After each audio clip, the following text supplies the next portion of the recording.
Nous parlons maintenant, et je remercie mes invités d'avoir répondu à mon appel, d'un écrivain qui doit être chez nous le dernier, peut-être l'unique écrivain véritablement maudit. J'ai nommé Lucien Rebatté. Je reçois 2 jeunes universitaires, très jeunes, universitaires, Monsieur de Beaupt et Monsieur de Groot. Quel est votre prénom, Monsieur de Groot ? Nicolas. Nicolas de Groot. Et votre nom a une résonance des Flandres. Oui, c'est ça, oui. Je pense à Grotius. Oui, le véritable nom de Grotius était Hugo de Groot. Hugo de Groot, c'est cela. Vous êtes tout jeune, universitaire, plutôt philosophe que littéraire, mais vous avez une formation littéraire. Nous sommes, oui, bonsoir, chers auditeurs, nous sommes effectivement tous les deux professeurs de lettres. De lettres. Mais nous avons une formation principalement philosophique. Alors c'est le contraire. C'est le contraire. La philosophie et les lettres font, je crois, bon ménage. Oui, oui, certainement. Alors j'ai le plaisir de vous recevoir parce que il y a déjà quelque temps, vous rencontrant, vous me disiez avoir voulu, et maintenant c'est fait, avoir voulu fonder une société qui s'occuperait, au plan littéraire, de Lucien Rebatté. Les auditeurs qui écoutent souvent Radio Courtoisie, certainement ce nom ne leur est pas inconnu, puisque M. Philippe Dugue, qui tient l'émission de cinéma, a récemment réédité sous le titre 4 ans. 4 ans de cinéma. 4 ans de cinéma. Qui regroupe les articles parus dans Je suis partout. Presque l'intégralité, à l'exception de quelques-uns qui sont un peu moins diffusables, des écrits critiques de Lucien Vineuil, puisque tel était son pseudonyme à l'époque. Il était plus connu d'ailleurs sous son pseudonyme que sous son vrai nom, quand il était critique littéraire dans Je suis partout, grand critique cinématographique. Et il a même commencé, d'après mes souvenirs, parce que moi je ne suis pas aussi savant que vous, il a commencé comme critique cinématographique à l'Action française. À l'Action française, qui lui laissait, comme toujours à l'Action française, on laissait une large part aux jeunes journalistes, même s'ils étaient en désaccord total avec la direction, ce qui était le cas la plupart du temps concernant les goûts littéraires respectivement de Maurras et de Rebatté. Je crois que c'était un classique qui luttait contre ses penchants romantiques concernant Maurras, et puis une sorte de personnage baroque, toujours prêt à goûter l'avant-garde en ce qui concerne Rebatté, mais il leur laissait le champ libre. Le champ libre, et il les payait mal. Oui, ça, l'Action française payait mal les collaborateurs. Je crois que c'est toujours le cas. Alors, vous avez eu cette idée de créer une société qui pu faire paraître, j'imagine, un bulletin. Il y a déjà un site sur Internet.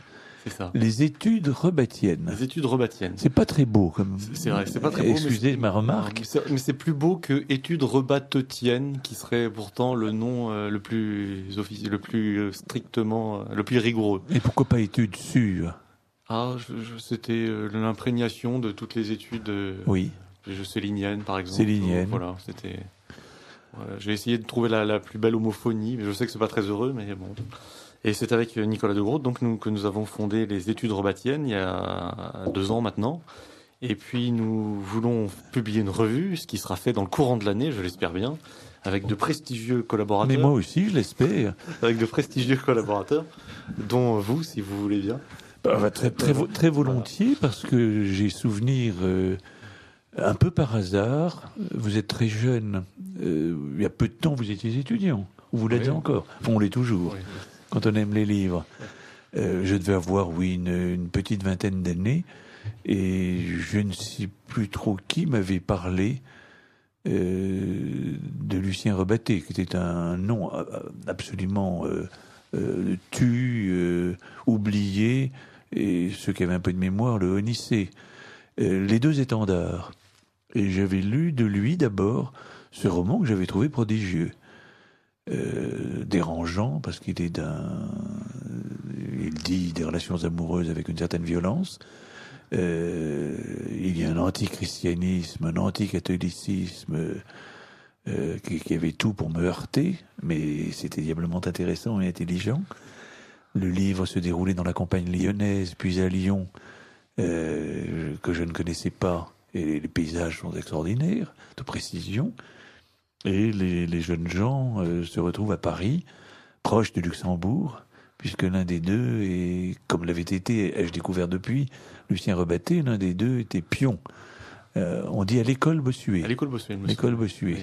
Le nom du Luxembourg. Rue Guilmer. Et je trouvais ce livre, prodigieux, puissant, écrit avec une espèce de générosité un peu folle. Je crois que ça fait partie des rares livres qu'on peut lire en 2 jours à peine, ou surtout en 2 nuits. C'est d'un éblouissement commun que Nicolas de Groot, qui dira son impression, et moi-même avons fondé les études urbatiennes afin de réhabiliter l'œuvre littéraire. Notre axe, c'est la littérature. Bien sûr. Et nous voulons vraiment faire connaître cette œuvre méconnue. Et effectivement, comme vous le disiez, je crois que c'était un des derniers le dernier écrivain maudit. Céline est en Pléiade. Si mes informations sont bonnes, Drieux-La Rochelle le sera bientôt. Brasillac, à cause de son, il a été fusillé. Ça lui donne une sorte d'aura. Et malgré tout, oui, Lucien Rebattet, sûrement. le personnage est assez ingrat. Oui, alors là, il y a une question, un problème. Philippe Dugue, son âge l'autorise à l'avoir rencontré. Oui. Et avec lui, il parlait cinéma. Et il était d'humeur un peu rugueuse. Mais il est vrai qu'il avait été condamné à mort, et qu'il avait passé 8 ans en détention assez dure. Et c'est là que les chaînes aux pieds, d'ailleurs, puisqu'il était condamné à mort. Et il y a une partie de la rédaction, et ça fait partie de la mythologie romantique, un peu parce que les 2 étendards ont été écrits en partie quand il était condamné à mort. Il a commencé ça avant de partir vers Sigmaringen. Il l'a écrit en grosse partie en prison, et puis il est paru alors même qu'il était encore en prison par des biais assez improbables. C'est son épouse qui le faisait sortir le manuscrit grâce au charcutier, je crois. Avec l'appui du charcutier de la prison. Voilà. Et après, il a reconnu avoir pu supporter, autant qu'on le peut, mais avoir mieux supporté la prison, parce qu'il était hanté, pas tellement par l'espoir de sortir, parce que sa peine de mort avait été commuée en détention à perpète. C'est ça. Mais il luttait contre lui-même et contre le découragement pour terminer son roman. Oui. Je crois qu'il va même plus loin, c'est-à-dire qu'il dit carrément que la prison est l'idéal littéraire. Et d'ailleurs, les autres œuvres qu'il a faites après ne sont pas de la qualité des 2 étendards, et sans doute que le fait qu'il n'était plus en prison ne l'a pas aidé. Et lui-même, après, dans un espèce de délire, a imaginé quel serait l'idéal littéraire dans une république prenant soin de ses écrivains. C'est une espèce de phalanstère non mixte, au régime quasiment carcéral, où les écrivains n'ont rien d'autre à faire qu'écrire. Si Rebattet a dit que la prison était l'idéal littéraire, c'est qu'il n'était pas, en tant que condamné à mort, il n'était pas soumis à la promiscuité qu'il y aurait aujourd'hui en prison. Il était seul. À la fin de sa vie, il avait un codétenu qui était corse, et il raconte avec beaucoup d'humour qu'il avait obtenu le silence du Corse en le bourrant de romans policiers. Donc le Corse lui fichait la paix, et Rebattet pouvait écrire jour et nuit, d'autant plus que les condamnés à mort, ce qui était cruel mais qui l'a servi, les condamnés à mort avaient leurs cellules éclairées en permanence, jour et nuit, par une petite ampoule au plafond, et donc lui s'en servait pour écrire. Il écrivait. C'était sa bouée. Enfin, ça lui permettait de surnager. Alors peut-être faut-il pour les éditeurs expliquer les raisons de la présence de cet écrivain en tôle, condamné à mort. C'est que collaborationniste à outrance. À outrance. Un de ses derniers articles publiés pendant la Seconde Guerre mondiale s'intitule « Fidélité au national-socialisme ». Donc ça donne une idée de la chose. En juillet 1944, oui, après le débarquement. Donc, il pensait que les vichistes étaient un peu trop gaullistes. Donc voilà, on est dans cette c'est un jusque-boutiste. Bien, il est allé beaucoup plus loin que Brasillac, par exemple. Ils se sont séparés. Brasillac a quitté le journal Je suis partout, qui a continué sa carrière avec un certain nombre de journalistes et Lucien Rebattet. Pierre-Antoine Cousteau, qui l'a suivi en prison. En prison. où ils ont écrit tous les deux des dialogues de vaincus qui ont été publiés assez récemment, moins d'une dizaine d'années peut-être. Dialogues qu'ils ont rédigés entre eux deux, qu'ils se partageaient, ils se passaient des écrits, et ça a donné les dialogues de vaincus. Alors, on conçoit mal qu'un écrivain qui écrit ainsi, condamné à mort, qui écrit en prison, n'attire pas l'attention du public. Donc c'est ce renom sulfureux de pro-nazi, d'antisémite, de collaborationniste, c'est cela qui le... Alors il est tout ça à la fois, et puis il y a eu des gens à reconnaître tout de même son génie littéraire, comme Etiamble, un grand critique littéraire. Mais le problème, c'est que quand il a voulu écrire un article qui a été publié finalement, mais il a voulu l'écrire au départ dans les temps modernes, et il s'est fait virer des temps modernes par Sartre, parce qu'il osait dire du bien de Rebattet, l'écrivain. De l'écrivain, c'est-à-dire de son roman Les Deux Étendards, écrit en captivité. Et cette espèce de chape de plomb a fini par fonctionner, c'est-à-dire que la loi du silence a fini par être efficace. Ce qui fait que alors il y a d'autres causes, le roman est quand même tout de même très épais, il fait 1300 pages, 1400 pages. Et puis guerre épée aussi. C'est vrai. Et puis c'est un thème. Non mais aujourd'hui ça peut rebuter certains lecteurs, alors qu'il suffit de l'ouvrir pour essayer d'enchaîner. Oui. Et puis il y a peut-être d'autres facteurs, notamment le thème. Le thème est théologique. Peut-être les problématiques théologiques. Moi, je suis persuadé que c'est le plus grand roman religieux du XXe siècle. Bien que ce soit, comme vous l'ayez dit, le roman le plus anti-chrétien que je connaisse. Toutefois, c'est fait partie de la littérature religieuse. Oui. Mais c'est à mes yeux l'équivalent des frères Karamazov au XXe siècle. Tout à fait. Voilà. Je vous suis tout à fait. Et cette thématique a peut-être perdu de son intérêt alors que la religiosité décline peut-être. Enfin, il y a plus divers facteurs. Celui-ci en serait un parmi d'autres. Oui, il y en a un autre aussi, je crois. On fait souvent le parallèle avec Céline, dont on a oublié les pamphlets, mais on oublie qui était Lucien Rebattet en 1944. C'était un homme extrêmement connu, auteur des Décombres, le best-seller Sous l'occupation, à tel point qu'il n'y avait plus assez de papier dans Paris pour imprimer. Oui. Les Décombres est un énorme, un monumental et monstrueux pamphlet d'un format effrayant. Il y a 600 pages. Oui. Le livre avait paru sans trop de battage publicitaire, fin 42, début 43, d'après mes souvenirs. Oui, je crois que c'est ça. Le public parisien et dans toute la zone occupée, tout le monde se l'est arraché, et ça a été le plus gros tirage de toute l'imprimerie française pendant l'occupation. Et donc, Rebattet est d'abord connu comme étant l'auteur des Décombres. Les Deux Étendards, ça n'est venu qu'après. Bien après. Et bien après, et peu connu. Alors que Céline, lui, avait écrit Le Voyage avant la guerre. Et il était déjà connu pour ça. Oui. Donc au fond, cette affaire d'une destinée littéraire. Rebattet a été marqué d'infamie en tant que journaliste et au fond en tant qu'homme politique, puisqu'il participait à des meetings politiques aux côtés des chefs des groupes collaborationnistes. Oui, nous ne sommes pas des dégonflés, tel était le titre d'une des dernières réunions qu'il a animées. C'était un assez bon orateur, ce qui fait qu'il participait très joyeusement à tout ça. Il était très proche de l'homme politique duquel il se sentait le plus proche, c'était Marcel Déat. Je rappelle que vous écoutez Radio Courtoisie, l'émission de Monsieur Lanavert, le libre journal des belles lettres, qui reçoit pour cette seconde partie, alors Nicolas de Beaupt. Non, de Groot. Nicolas de Groot. Et Gilles de Beaupt. Gilles c'est ce que j'ai dit, Nicolas, mais de Beaupt. Non, de Groot. Nicolas de Groot. Ah, de Groot. De Groot. Ah, parce que Gilles de Beaupt. Et comment vous écrivez votre nom? D-E-G-R-2-O-T-E. Ah, de Do. À la flamande. Mais vous m'avez mis un B. Non, c'est pas souci. Mais il y a une raison. C'est parce que c'est moi, Gilles de Beaupt. Alors il y a une homophonie entre nos deux noms. Ah, voilà. Alors quand on les voit à l'écrit, ça ne se... Mais à l'oral, effectivement, il peut y avoir... Bon, enfin, je ne sais plus. Alors, donc nous écoutons Radio Courtoisie. Et Nicolas Destiendorf? Alors, il sera question de lui, il n'est pas là, car il a réédité, il a préfacé une réédition d'un ouvrage postérieur de Rebattet, que j'ai entre les mains, dont je voudrais qu'on nous parlions un peu. Excusez-moi, comme il n'y a pas eu de rectification, alors je suis désolée. Mais vous êtes toutes pardonnées, cher ami. Merci.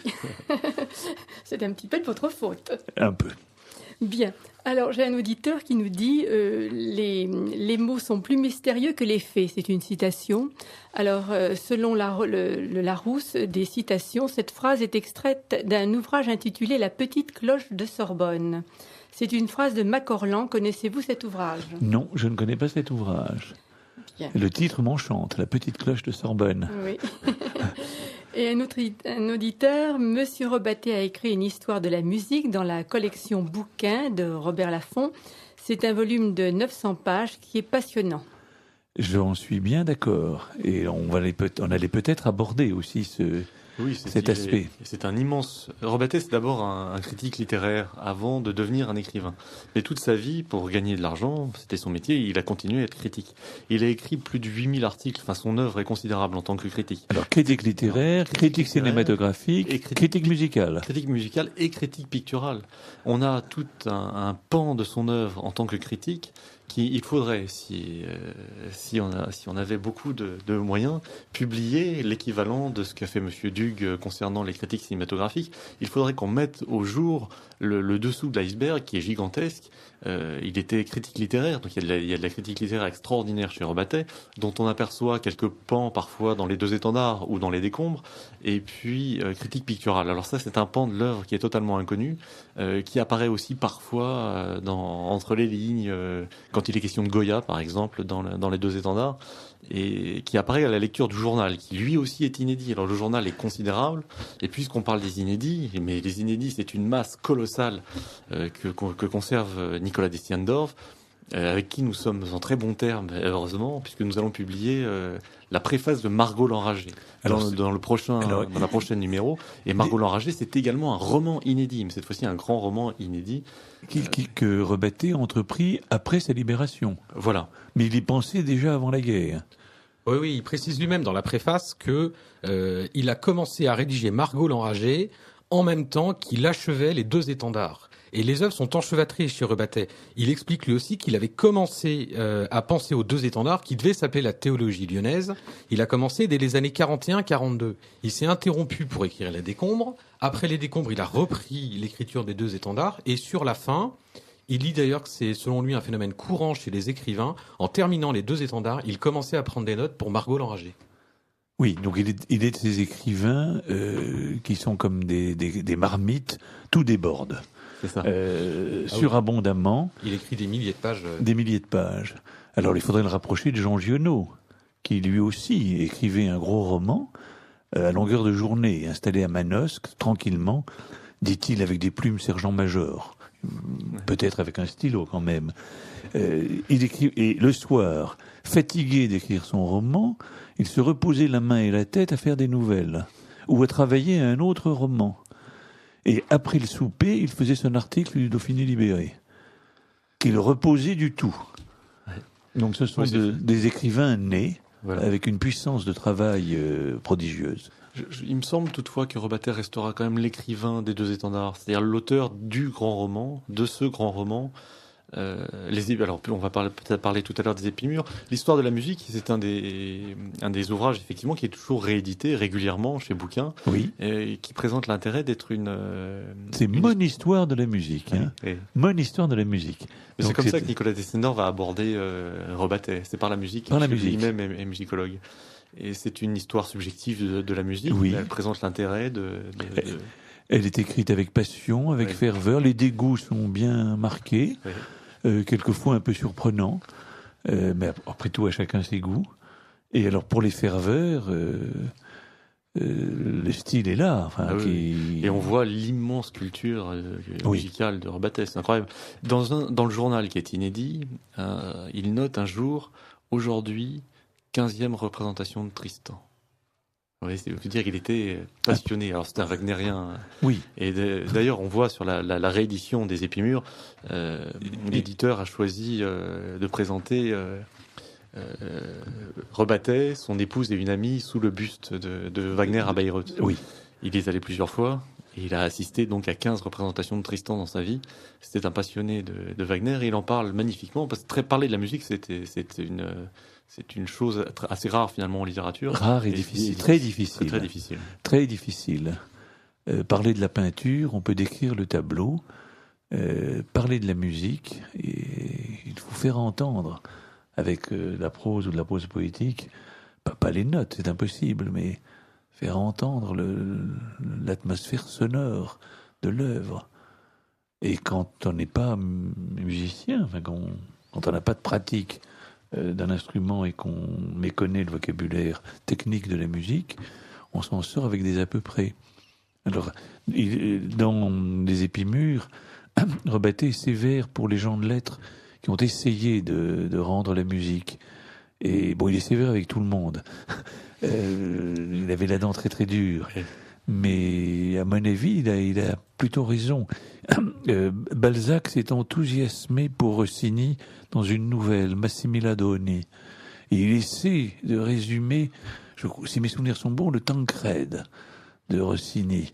C'est de la bouillie pour les chats. C'est pas, on n'a pas du tout l'impression d'être dans Rossini. Et c'est du mauvais Balzac. Et Rebatté s'en prend nommément à Romain Rolland, qui a essayé, dans son énorme Jean-Christophe, qui dit la carrière d'un musicien, de suggérer les beautés de Beethoven. Hors Beethoven, pas de salut. Jean-Christophe trouve que Papa Brahms perd un peu l'oreille. Bon, il y a des relations, des chapitres qui disent l'assistance à des concerts, des exercices musicaux. Et Romain Rolland essaie de suggérer ce que pourraient être les créations de ce compositeur. Et c'est pas très probant. Non, dans les deux étendards, il y a le jeune jésuite Régis, le futur jésuite Régis et Michel, celui qui est plus ou moins, puisque il ne faut pas confondre le narrateur et l'auteur, plus ou moins un Rebatté, racontent leur découverte de Wagner.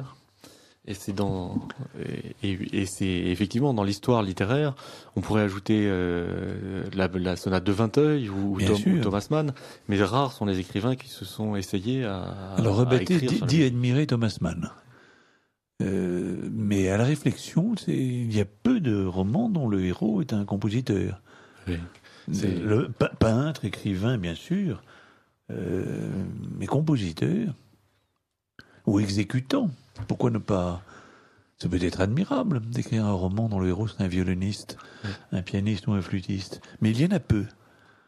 Là, j'ai un passage des deux étendards.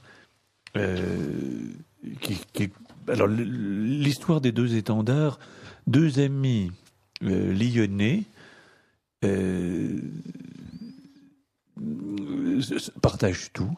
Leur curiosité qui sont immenses, leur sensibilité qui est très vive. L'un d'entre eux monte à Paris. Vous n'êtes pas lyonnais? Non. On doit dire à Lyon, monter à Paris. On le dit à Bordeaux. Se rend à Paris. L'autre reste à Lyon, aussi bien mûrit en lui une vocation religieuse. Par la suite, des péripéties se nouent, puisque tous deux sont amoureux de la même jeune fille. Donc, le futur jésuite, Régis, rejoint Michel à Paris. Ils ont un peu d'argent et ils se gavent de musique. Ils courent les concerts, avec une fringale qui a dû être celle de Rebatté toute sa vie durant. Sans doute. Il dit, je ne sais où, que dans la préface des Épimures, qu'une des choses qui lui manquait le plus en prison, c'était la musique. Aucune musique. Oui, et on retrouve ça d'ailleurs dans les Épimures chez Pierre Tarare. Quand il est dans un collège sans musique, il dépérit totalement et il finit par faire le mur. Il fait le mur. Son moment de bonheur, c'est d'entendre au loin, derrière le mur, hérisser de tessons de bouteille, de temps en temps un pompier qui joue faux du trombone. Dans la fanfare des pompiers. C'est un bonheur. Bon, une bouffée d'air frais. Donc ça, c'est certainement la passion musicale de Rebatté. Alors les deux amis écoutent. Alors ce n'est pas du Wagner. Là, c'est du Mozart. Et je trouve que c'est admirablement écrit et très en situation. Car ce qu'il y a d'ambigu, il n'a pas choisi n'importe quel opéra de Mozart. Il a choisi le final du mariage de Figaro, des noces de Figaro, avec ce va-et-vient dans la ténèbre entre plusieurs femmes troublées par divers hommes et plusieurs hommes troublés par diverses femmes. Et c'est ce que les deux jeunes gens vont connaître, amoureux tous deux de la même jeune fille. Ils n'avaient pour ainsi dire entendu Mozart qu'avec des tâcherons français, des grossoyeurs de mesure, des mentons bleus du conservatoire, des fonctionnaires du répertoire. Figaro sexagénaire et Chérubin mamelu. Le rôle de Chérubin est toujours chanté par une femme. Il l'admirait surtout pour quelques auditions de quatuor ou de trio, pour avoir pianoté un jour par hasard avec ravissement « Ton cœur m'attend, le mien t'appelle », un allegro de symphonie, un menuet de sérénade. Ils avaient poursuivi assez vainement de concerts en théâtre le souvenir de ces charmantes intimités. Donc ils se décident à aller entendre les noces. Le rideau se levait sur le décor d'une comédie de paravent, chez une margrave de 1786, férue de Watteau, de Beaumarchais et de Voltaire, de blanches boiseries filetées d'or, un rococo léger, quelques meubles sveltes, quelques pimpons en costume. La Suzanne, court vêtue, aux fossettes fraîches, au corselet si joliment arrondi, aux regards espiègles et tendres, le Figaro sonore, leste et cambré comme un torero, conduisait sur la pointe des pieds de la voix un ballet impondérable. L'entrée de Chérubin frappa Michel droit au cœur. C'était le travesti le plus délicatement troublant qui se pût concevoir.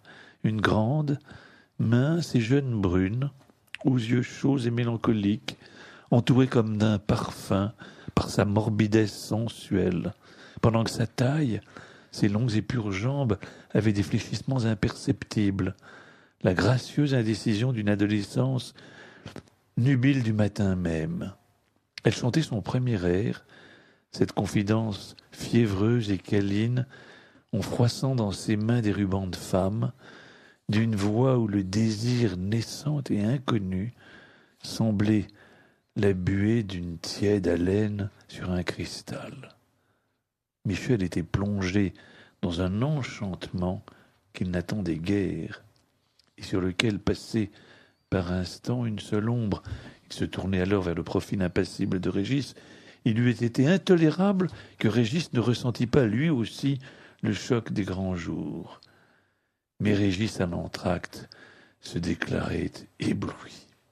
Quels acteurs, quels chanteurs! Il me semble que jusqu'à ce soir, j'ignorais Mozart. Si ce n'est pas une grande page, je ne m'y connais pas. C'est très beau, l'air de Chérubin. Moi, oui. Votre lecture provoque deux sentiments. D'abord, l'admiration. Et ensuite, ça veut Rebatté, c'est bien. Oui, bien sûr. Et ensuite, le scandale du fait que cet écrivain, cet immense écrivain, soit à ce point méconnu. Oui. Alors, les deux étendards sont sûrement connus d'auditeurs de Radio Courtoisie d'un certain âge. Puisque le livre a paru en 52. En 52. Il a été réédité régulièrement, chez Gallimard toujours. La dernière réédition date de 91. Gallimard conserve toujours les droits, sans faire grande publicité des rééditions, mais il conserve toujours les droits.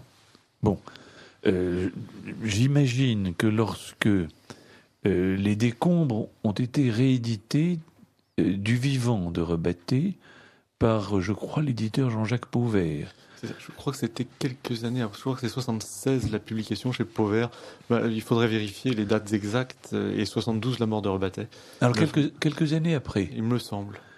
Bon, et ça avait provoqué un scandale. Oui. Et pourtant, les décombres avaient été amputés des pages antisémites les plus ordurières. Exactement. Et Rebatté disait renoncer à beaucoup des vérités folles qu'il débitait en ce temps-là. Il y avait une postface de lui et un avertissement de l'éditeur. C'est ça. Et puis c'était également publié avec un volume 2, inachevé. Les Mémoires d'un fasciste. Les Mémoires d'un fasciste, volume 2, donc le volume 1 étant la réédition des décombres, peu ou prou. Et le volume 2 étant les mémoires d'un fasciste, donc la suite de sa vie. Mais c'était inachevé puisqu'il n'a pas eu Il le était temps. mort, en effet. Donc, vous avez raison. Et ça avait provoqué un scandale. À l'époque, oui. Oui. Et je pense que beaucoup de gens un certain nombre de gens, réveillés par le scandale, ont dû essayer de lire le roman Les Deux Étendards. Quand même. C'est à espérer. Bon. Il apparaît quand même, mentionné dans certains manuels de littérature. Et puis il a été salué comme un chef-d'œuvre par un certain nombre de grands écrivains quand même. Oui, par George Steiner, à commencer par George Steiner et puis il y a Monsieur Reboul de l'université de Toulouse, oui, je crois, qui lui est responsable justement d'une ou deux apparitions de Rebattet dans des manuels scolaires, enfin pas dans des manuels scolaires, pardon, mais dans des ouvrages universitaires sur la littérature. Mais ces apparitions sont tout de même assez rares. Assez rares. Ouais. Oui, c'est très sporadique. Il y a vraiment eu, on peut dire, un complot du silence. Pour Rebattet, c'est toujours délicat de parler de complot du silence parce que, en général, c'est plutôt une défaite de la pensée. Pour Rebattet, il est quand même avéré. Alors, George Steiner, c'est un grand critique littéraire américain, mondialement connu. Oui. Raconte la chose suivante. Je vais citer Steiner. On trouve ça à la fin du cahier de Lerne consacré à Steiner. Steiner dit donc, dans une lettre à Rebattet, « Venu à Paris pour le lancement de mon livre Par le Seuil, j'ai dû donner plusieurs interviews au Figaro littéraire, aux Lettres nouvelles, à Art, etc. À chaque reprise, je disais mon admiration pour votre livre, la date qu'il marquait en moi. Immédiatement, mon interlocuteur se cabrait et m'avertissait de ne pas compromettre mes chances et la bienveillance de la critique à mon égard en soufflant mot de vous ou de vos œuvres. Alors j'ai perdu patience et j'ai dit à la télévision et dans les journaux ce que je crois au sujet des Deux Étendards. Et puisque les interviews parisiennes ont un peu étouffé ma phrase, j'ai cru que l'honneur m'imposait de redire la même chose, tout haut, dans le Sunday Times. Steiner est très clair. Il a subi des menaces, alors que Steiner, ça n'est pas n'importe qui. Oui. Et il y a eu une censure des journaux. Donc le complot du silence a fonctionné pour Rebattet, puisque rares sont les gens qui, aujourd'hui, écrivent sur les Deux Étendards. Cela est vrai. Peu de critiques s'y intéressent. Il doit y avoir quand même quelques travaux universitaires, de temps en temps. On les compte sur les doigts d'une main. On le mentionne dans Histoire de la littérature sous l'occupation. Mais alors là, c'est les décombres. C'est plutôt les décombres. Et on ne parle pas des Deux Étendards. Non, très rarement, effectivement. Qui n'évoquent point du tout, il faut le dire à nos auditeurs, pour les inciter à se jeter. Moi, j'ai une édition de Gallimard en un seul volume. La première était en 2 volumes, quand même de 1312 pages. Bon, il s'agit de jeunes gens nés à Lyon. On est dans les années 20. Dans les années 20. Le futur jésuite... Ils ont dû naître juste avant 14-18 et ils font leurs études dans les années 20. Et le roman se termine bien avant que n'éclate la Deuxième Guerre mondiale. Ah oui, bien avant, oui. Oui. Et il y question d'art, de musique, de théologie, d'amour. D'amour. Des paysages du Lyonnais, des quais de la Saône. Mais il n'est guère question de fascisme, d'antisémitisme, de nazisme, et bien sûr pas de collaborationnisme.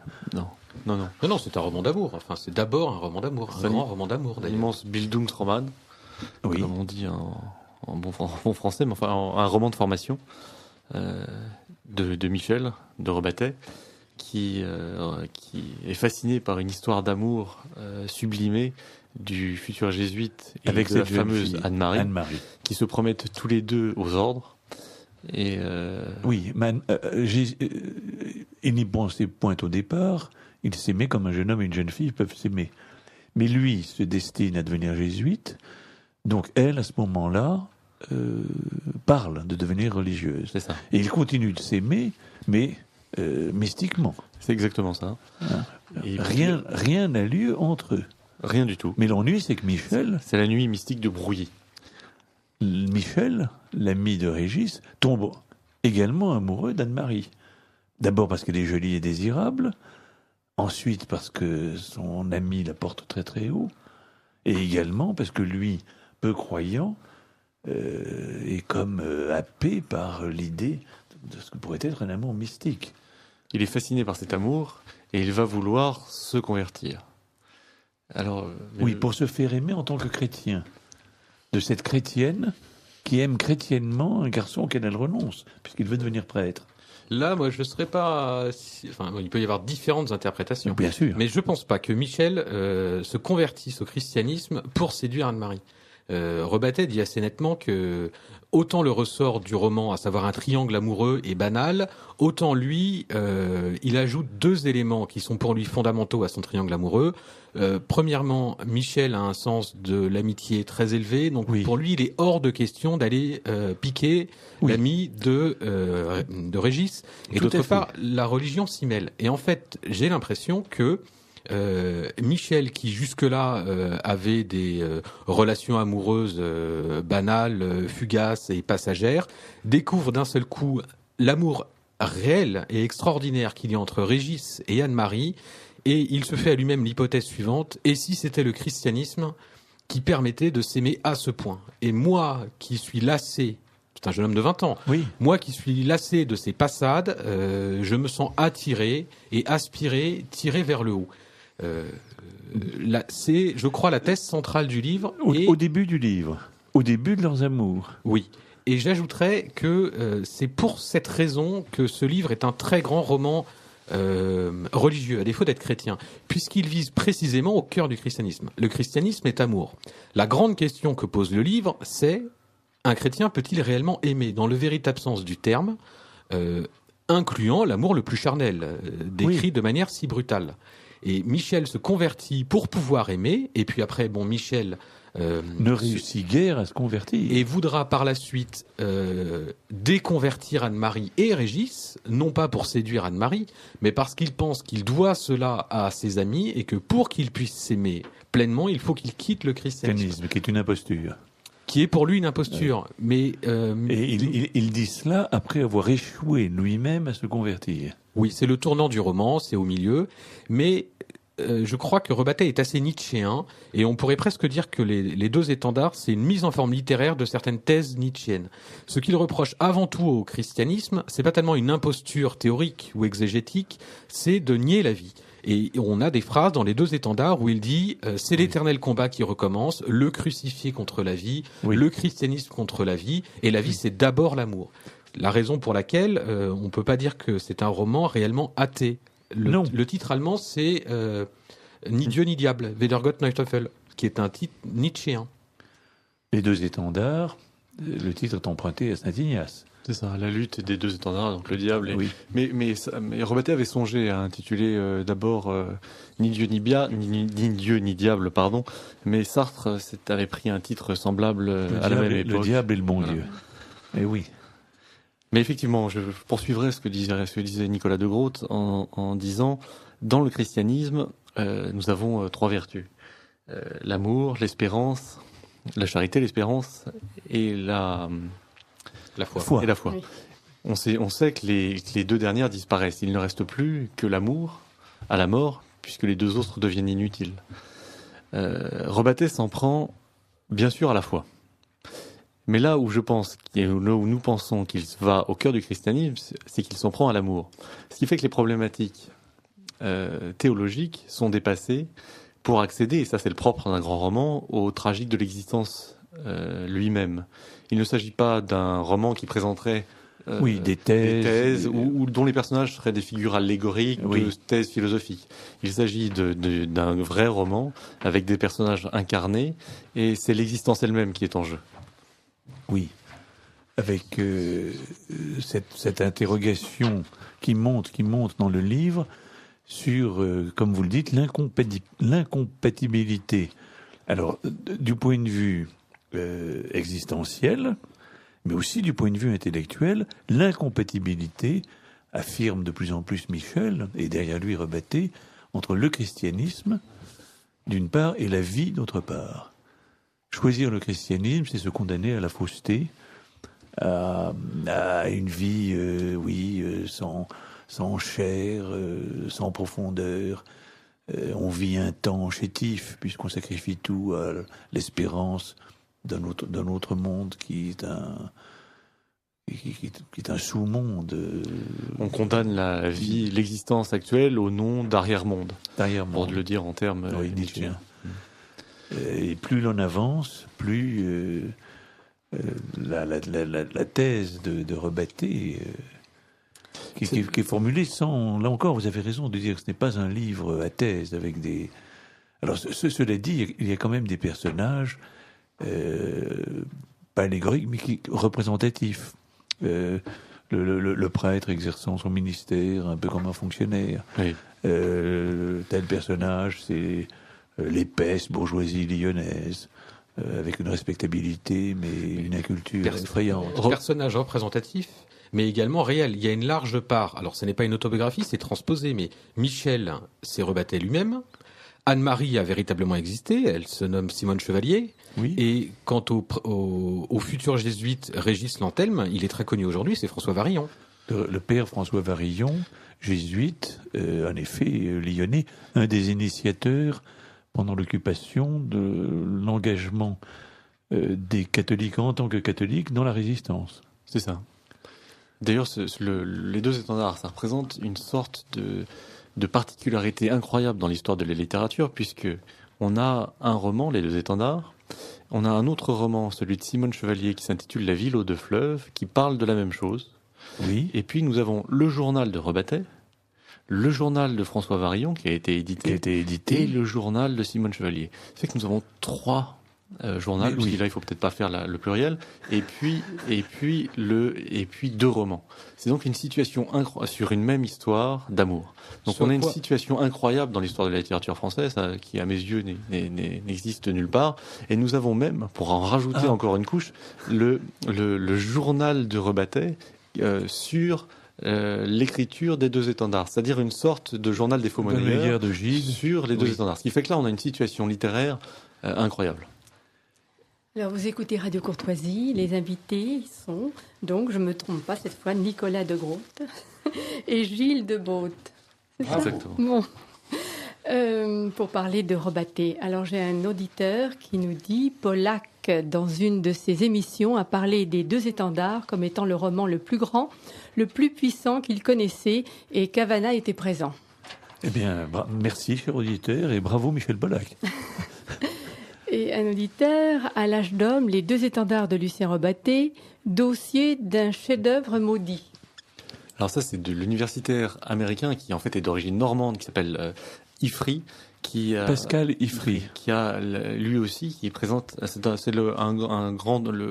des plus grands livres sur Rebatté, il y en a très peu, et Ivry présente la particularité d'être un grand célinien également, et un grand proustien. Il dirige le bulletin proustien depuis les États-Unis, et il a fait sa thèse sur les analogies chez Proust et Céline, et il a fait un grand livre sur Rebatté.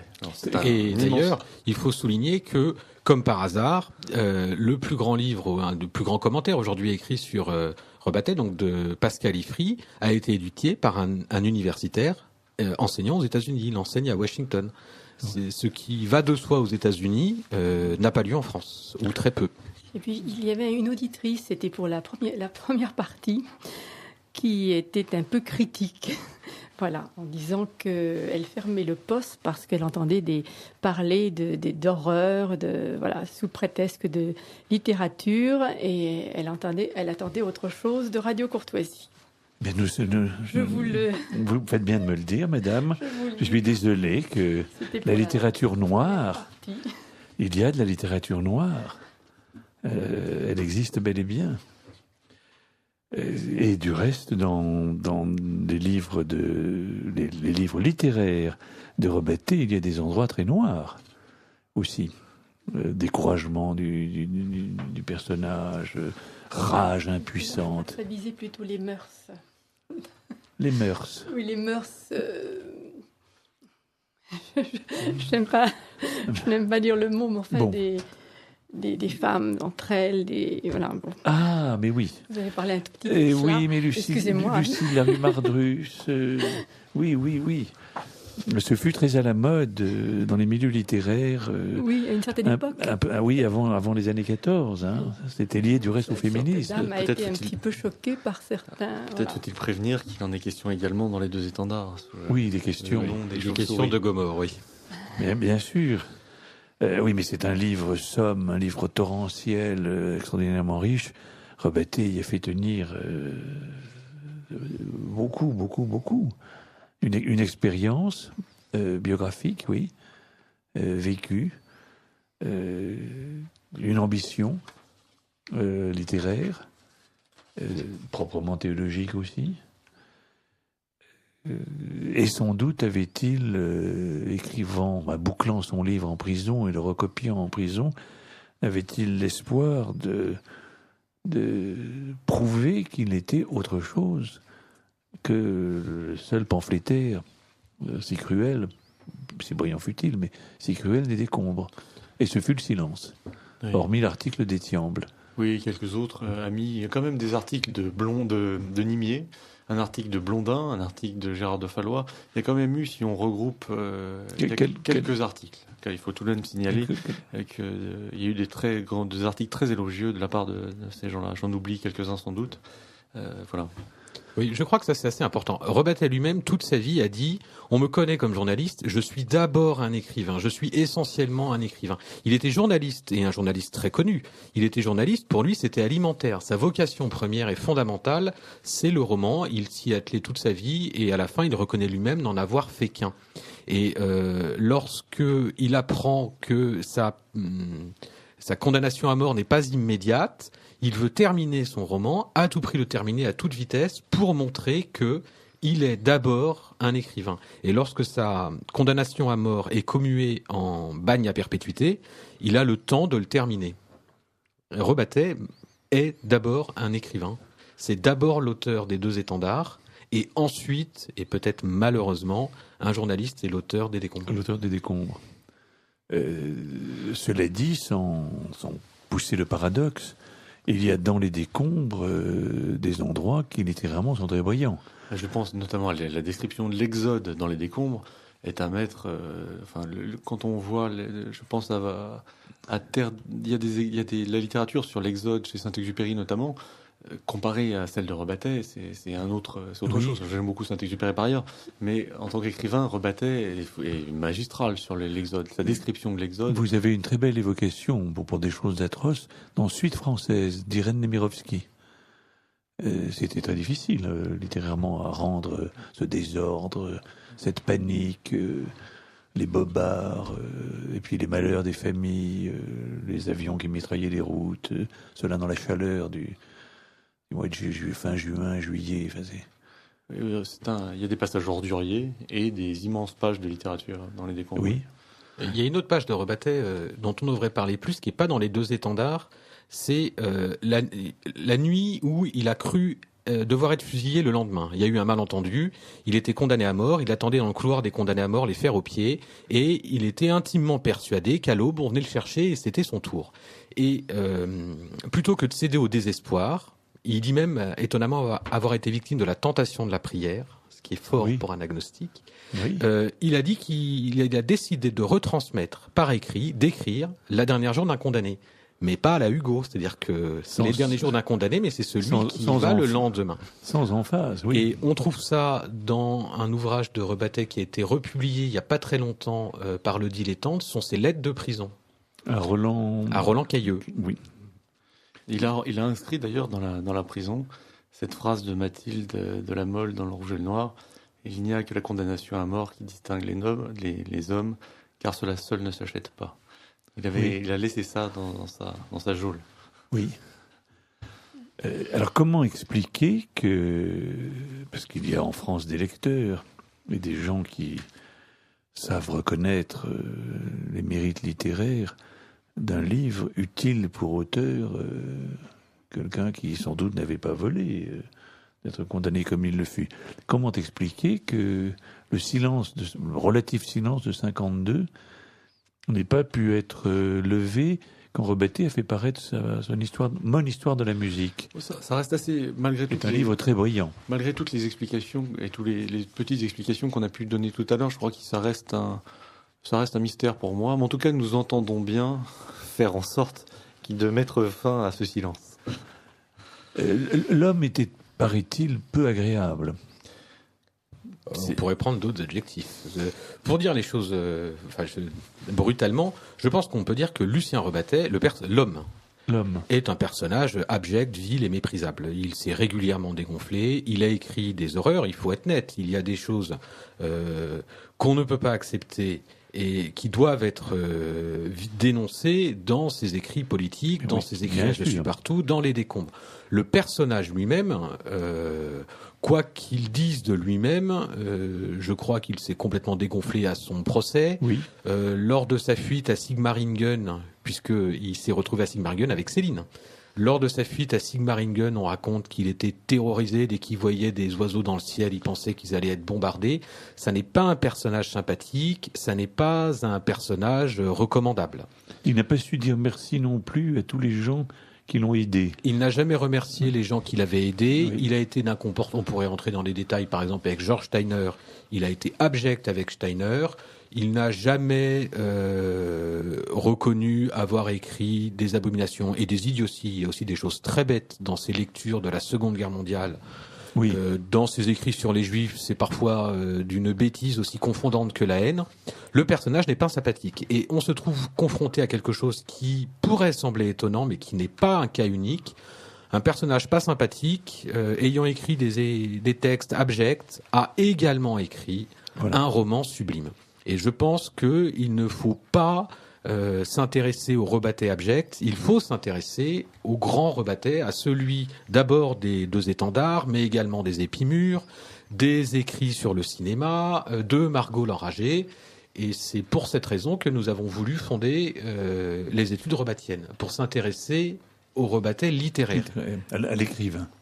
Oui, à l'œuvre, en fait, plus qu'au bonhomme. En laissant de côté le... Oui. Il est enterré.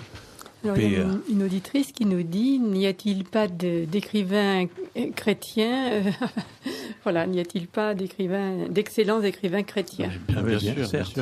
Certes. Et un auditeur qui a gracié Rebattet. Le président Vincent Auriol. Oui. Suite à l'intervention d'une liste longue comme le bras d'auteurs très connus. Parmi eux, Macorlan, dont vous parliez tout à l'heure, Camus, François Mauriac, aussi. Mauriac, je suis pas sûr. Aussi. Et comme Rebattet n'avait pas pris soin de le remercier de son intervention auprès du président Auriol, Mauriac a refusé de signer lorsqu'il a fallu la levée d'écrou. Enfin, lorsqu'après la condamnation à perpétuité, il a eu une grâce. Ce qui a aussi peut-être un peu sauvé Rebattet, c'est que comme il s'est enfui à Sigmaringen et qu'il a été arrêté un peu après d'autres, les phases les plus virulentes de l'épuration étaient passées. Brasillac était mort, etc. Il a eu la chance de s'enfuir et de ne pas être attrapé le premier. Je pense que s'il eût été attrapé le premier ou dans les premiers, il était tellement connu et tellement haï à juste titre qu'il y serait passé. Et nous n'aurions pas eu les Deux étendards. Voilà, un livre prodigieux. Nous ne parlons pas du tout du roman qui a suivi, Déçu par le silence autour des Deux étendards, rédigeant ou ayant déjà rédigé Mon histoire de la musique. Il a eu l'idée, que je trouve hardie, d'écrire un roman. Rebattet s'excuse de la facture toute classique et sans invention particulière de son texte. Un roman intitulé Les Épimures. C'est une allusion au vers célèbre de Péguy qui est cité à la dernière page. Heureux les épimures et les blés moissonnés. Heureux ceux qui sont morts. Bon. C'est un roman consacré alors à une époque antérieure à celle qu'a vécue Rebattet, puisqu'on est en deçà de la guerre de 14. Un tout jeune, un personnage prodigieusement doué pour la musique, mais tout son milieu familial, social, scolaire l'empêche de s'adonner à la musique. Tout jeune, ce garçon prodigieusement doué est mobilisé en 14 et meurt parmi les premiers. N'ayant fait qu'esquisser des œuvres, il y a une œuvre prodigieuse qui aurait dû être jouée dans un public d'élite à Lausanne en août 14. Mais l'œuvre a été répétée. Mais en août 14, plus personne n'est là. La guerre est là. Oui, et je trouve ce livre très beau. Alors, l'histoire de la composition de ce roman, c'est souvent assez amusant avec Rebattet. Il la raconte dans la préface de Margot l'Enragé, si mes souvenirs sont bons, qui malheureusement n'est pas encore publiée. Il raconte qu'il était en train de se battre avec la rédaction de son second grand roman, donc Margot l'Enragé, et qu'il a traversé une phase de désespoir, n'arrivant pas à écrire. Et un de ses amis lui a dit, écoute, pour te détendre, pour penser à autre chose, rédige donc une petite nouvelle. Toi qui aimes la musique, rédige une petite nouvelle sur la musique. Donc évidemment, quand Rebattet rédige une petite nouvelle de 20 pages, ça fait un roman de 300 pages ou de 200 pages. Et ça a donné Les Épimures, dont il n'était pas particulièrement satisfait. Il a écrit ça en très peu de mois pour se délasser. Oui, ben il a bien fait de se délasser. Oui. J'aime beaucoup ce livre. Et là encore, il a été déçu par l'accueil. Alors il y a eu le silence, les ennemis obstinés qu'il s'était fait à cause de son attitude sous l'occupation. Donc les critiques et pour qui Rebattet c'est les décombres, donc on n'en parle pas. Il lui mieux valu qu'il fût fusillé ou guillotiné. Bon, et Rebattet dit dans sa préface être un peu étonné des compliments qu'il a reçus, qui ne touchent pas à l'essentiel du livre. On lui savait gré d'avoir très très bien restitué le décor des années 1910. L'atmosphère, mais c'est pas du tout cela dont il est question dans le livre. Il y a un cadre qui est bien léché, avec une information très remarquable. Moi, j'adore déceler des petites erreurs microscopiques. Je n'en ai pas trouvé.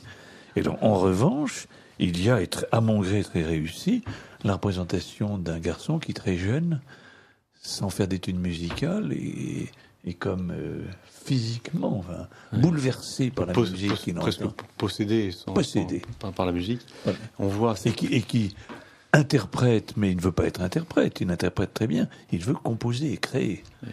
C'est aussi, on voit aussi facilement en portrait de la pression de la famille, la pression familiale pour qu'il arrête, pour qu'il ne fasse pas de musique, parce qu'après tout, ça ne correspond pas aux critères sociaux. Du tout. Le père est marchand de chapeau. Le père veut qu'il soit polytechnicien, oui. ou alors, au pire, centralien. Et on voit aussi à la fin une extraordinaire évocation du front. Il y a tout ça dans Les Épimures. C'est un des rares ouvrages, peut-être avec le Wagon à vache de Georges Hiverneau, qui est un ouvrage anti-Peggy, mais un des seuls un des rares qui soit légitime contre Peggy. Oui, peut-être. Mais Rebattet avait des lectures. La surprise de Pierre, il se nomme Pierre Tarare. Il n'est pas content de son nom, parce qu'il pense à Tarare Pompon, comme on disait au XVIIIe siècle.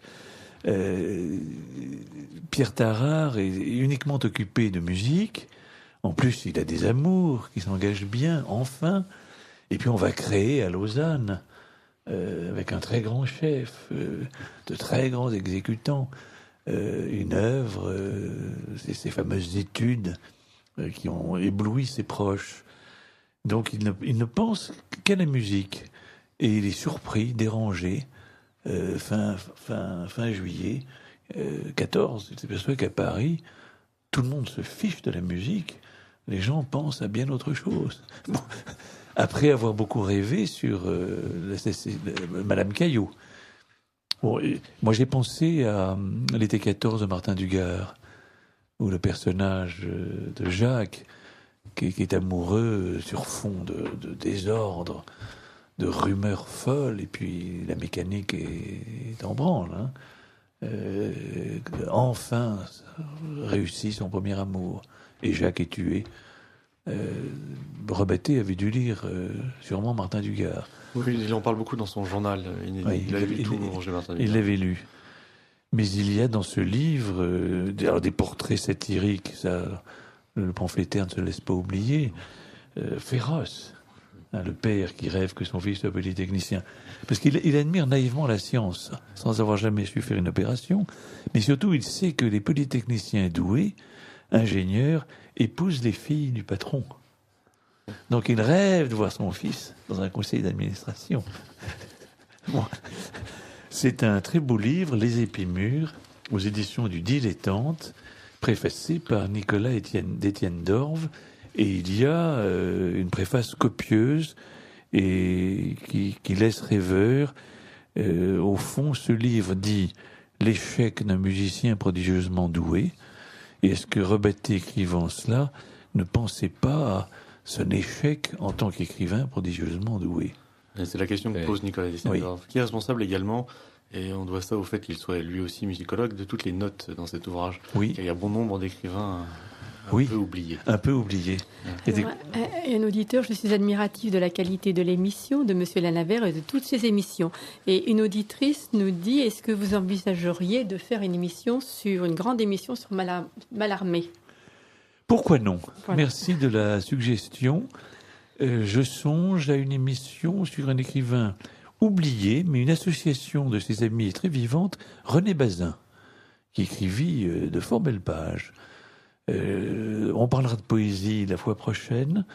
Je ne manque pas d'idées, et apparemment les auditeurs non plus. Il faut parler de poésie. Nous allons parler de romans et de nouvelles aujourd'hui. On va parler un peu de poésie.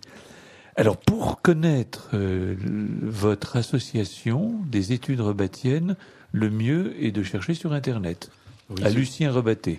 Ou à Études rebattiennes, tout simplement. Vous avez en tête le...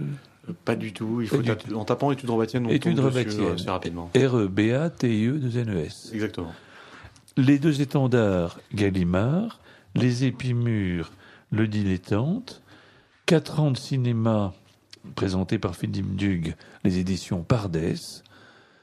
Voilà de quoi passer avec ces beaux livres un heureux moment. Ici Radio Courtoisie, la radio libre du pays réel et de la francophonie. Vous venez d'entendre le libre journal des belles lettres, dirigé par Alain Lanavert. Assisté de Jacqueline Levenbruck, cette émission a été diffusée en direct vendredi 23 septembre 2011 de 18h à 21h et sera rediffusée samedi 24 dans la nuit de 2h à 5h et dans la matinée de 7h30 à 10h30. Elle a été réalisée par Jocelyn. N'oubliez pas que Radio Courtoisie est une radio culturelle associative. Afin de sauvegarder une indépendance absolue, Radio Courtoisie refuse toute ressource publicitaire. Radio Courtoisie ne vit que grâce à ses auditeurs. Aidez-nous à demeurer libres, adhérez à notre association. Pour cette année, la cotisation minimum est de 40 €. Envoyez votre chèque à Radio Courtoisie, 61 boulevard Murat, 75 016 Paris. Si vous le désirez, nous pouvons vous faire parvenir un enregistrement de ce libre journal. Commandez les cassettes correspondant aux 3 heures de l'émission pour le prix franc de port de 20 € ou 15 € seulement si vous êtes adhérent de notre association. Vous pouvez demander un CD-ROM au lieu des cassettes pour le même prix. En rédigeant des chèques distincts pour la cotisation et pour les cassettes, vous faciliterez la tâche de notre secrétariat bénévole par avance. Merci. Je vous rappelle notre adresse, Radio Courtoisie, 61 boulevard Murat, 75 016 Paris.